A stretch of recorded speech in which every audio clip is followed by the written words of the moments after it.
First thing we got to do though is if I have two elements, right, they're assigned to clearance, right? I got somebody clearing 100 and 400 series and somebody clearing 200, 300, 500 series, right? I got to cut this up. I got to chop this up to make it easy for them to be able to see. Okay, so we went ahead and we built in a boundary line here. So a boundary line is a geographical line that separates adjacent units or borders different military forces, right? So in this case, I know Alphas can clear 100 and 400, right? So I know they got to stay south of this line to clear. And I gave Bravo 200, 300, 500. So they'll clear 200, 300, and then these 500 series. This line helps our leaders, subordinate leaders here, know their area to work with, right? So Alpha's working with everything south of the line, Bravo is working everything north of the line.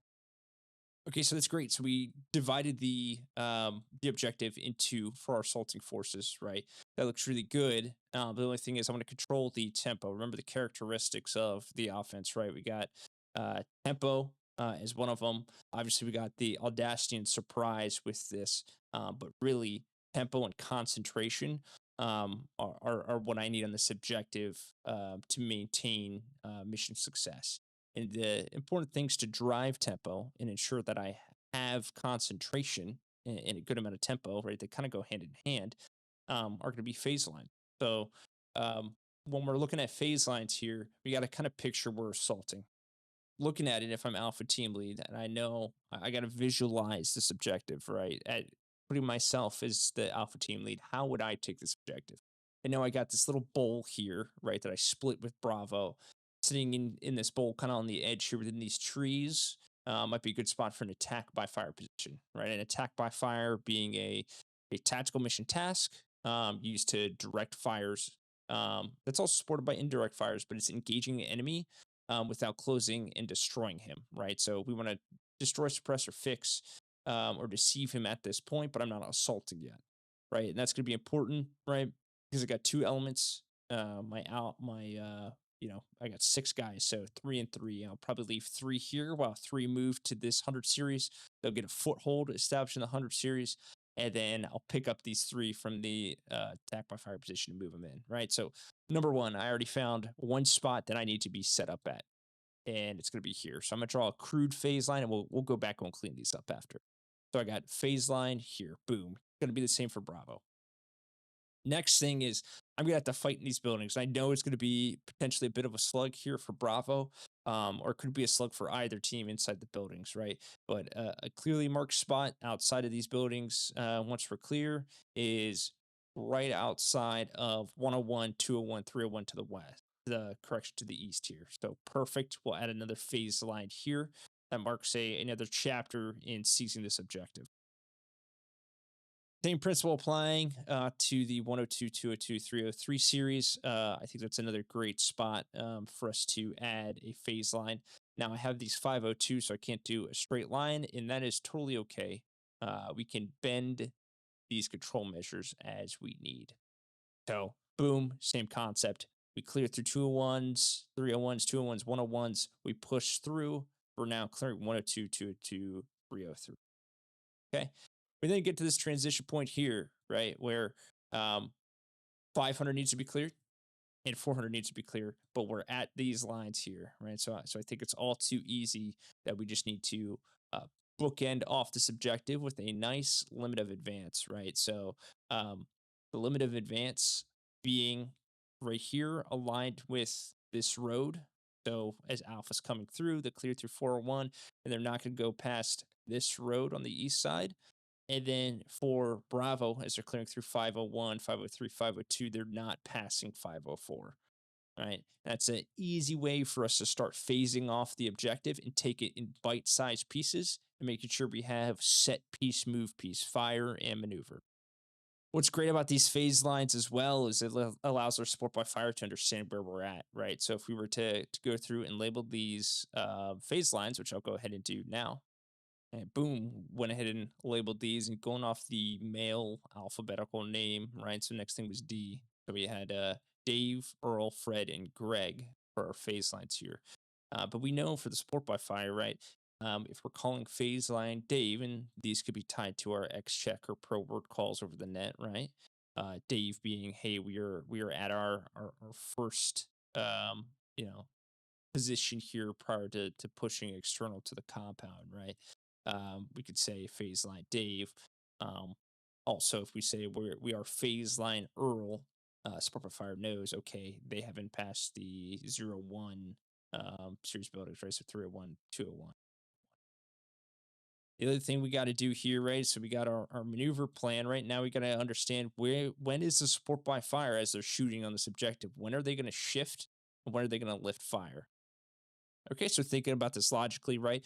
I have these maneuver control measures, and I know with my team leaders, hey, I'm gonna tell them, hey, I am the release authority as the higher element from your phase lines, right? And the reason being because I have these support by fire suppressing, right? So for you to move, I need this to either shift, if it's on bipod 45 degrees or I believe it's 15 degrees on tripod. Either way, right? I need this support by fire element to shift off to buy you space, and that we're not having blue on blue suppression that we can assault through, right?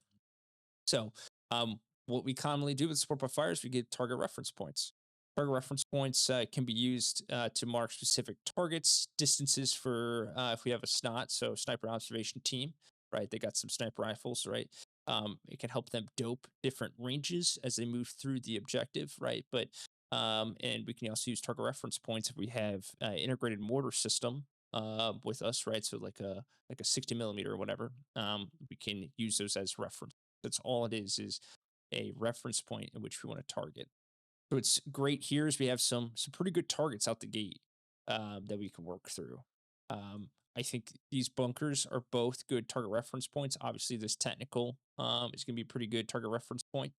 Uh, the buildings, so buildings can also be target reference points. I think probably the 101 series building here, like the support by fire is going to be able to see this 101. So I think that's pretty clear. Um, Next is probably the corner of 102 that they'll be able to see. And then this MTOB is probably a good lift fire point for our furthest TRP. Okay, so we went ahead and we added our target reference points. We got target reference points 0, 1, 2, 3, and 4. Generally, you'll mark these with black on a map. Colors really have meaning on a map. Obviously, well, we could get into that in another video, but I used white here just so they stand out a little bit better. Um, so we have target reference points 1 being this technical, right? So when we open up and we initiate our mad minute, will be oriented on target reference point 1 and anything to the east, so away from our assaulting position. Obviously, if we have friendlies assaulting from west to east, probably advantageous to take out the enemy closest to them, right? Because time and space, right? This technical will take longer to move and engage both Bravo and Alpha than this technical just engaging right away. Okay, so I went ahead and we added just two alphas with Bravo there. That way we could see a little bit better.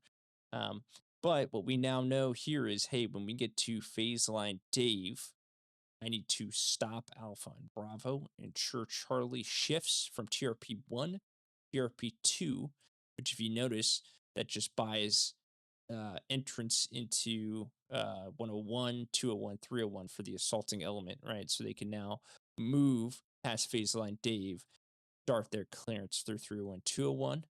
Probably by the point where they're getting through 101, right? I got to shift them from TRP2 to TRP3, right? So support by fire will shift, stop firing on TRP2, and start shooting on TRP3, by which point Alpha will call phase line Earl. And at phase line Earl, we'll release them once we know TRP3 is being engaged. They can clear 100, 200. And then we know before they get done with phase line Fred, right? I got to shift them to TRP1. They call phase line Fred, and they're at this point of the operation. And at TRP4, once it's engaged and they're ready at phase line Fred, the assaulting force, we can then say lift fire, and that allows Alpha and Bravo proceed through the rest of the objective. But this is all great. We were able to work actions on the objective. The other task we had, though, is isolate the objective, right? Because all the while we could have enemy from local towns or whatever as we're trying to do this maneuver push and stop us from seizing this objective, right? So let's go ahead and let's set up some isolation. right? So, out the gates, are pretty good isolation points, right? Are generally the safest place we've come from is the way we just walk through, right? So, looking obviously to the northwest and the northeast here of the objective. Some caution to be put in, right? So I can't put necessarily an isolation point up here at the start because I know my sport by fire is going to shoot it. So I generally know this west side is going to be safe from my fires and the assaulting elements going through. So we can establish a isolation point. Sometimes we call it the blocking position, right? We might use the task block, but a blocking position on this west side. Okay, so we got D1 being Delta 1, right? We got Delta is assigned to isolation, right? So we have our first block position that satisfies blocking any movement from the northwest coming in to the objective. At the same time, right, we got a three-man team here. We could probably have one looking internal, right? If we're being a little smart here, and that can help out. The next spot we got to look on the east side here, right? And we got to assess what's going to be an important spot. I think looking here, looking down this MSR would be kind of important. Um, so I would say, obviously, not putting it in front of the guns. A position maybe along this tree line here, if they've got visual. We'll call this D2, but we know at a certain point, right, they're not going to be able to see stuff coming in, and or Bravo and Alpha are going to be at a certain point where they're not really blocking. Delta's not blocking anything for them, right? I already got Bravo and Alpha here, and their guns are arrayed to the northeast, right? So guns facing this way aren't really going to do much, right? So we might establish another position over here, and we'll call this Delta 3,